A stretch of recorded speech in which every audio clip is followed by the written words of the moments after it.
అబ్బే దేవుడికి మనకు అనుబంధం ఉంటే దేవుడు కొట్టినా తిట్టినా పెట్టినా ఏం చేసినా ఏమైంది, దేవుని సన్నిధికి దగ్గరగా ఉందాం.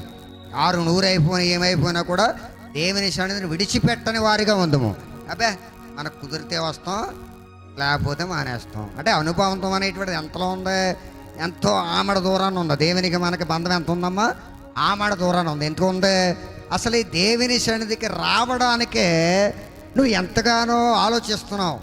కనీసం సమయానికి రాలేవు, కనీసం వారానికి ఒకసారి రాలేవు, కనీసం వారానికి 3 సార్లు జరిగితే ఆ 3 సార్లు కూడా పాల్గొలేవు. అంటే దేవునికి నీతో ఎంతో అనుబంధం ఉన్నదో ఇక్కడ అర్థమైపోతుంది. ఆ జరిగేటువంటి 3 గంటల ప్రార్థనకి, 2:30 గంటల ప్రార్థనకి, 2 గంటల ప్రార్థనకి ఎంతసేపు వస్తున్నావు, నువ్వు ఎంతసేపు పాల్గొంటున్నావు అమ్మా ఆలోచన చేయాలి. అంటే అనుబంధం అనేటువంటిది ఎంత గట్టిగా ఉన్నదో ఇక్కడ బయటపరచబడుతుంది. అందుకే దేవుని మందిరం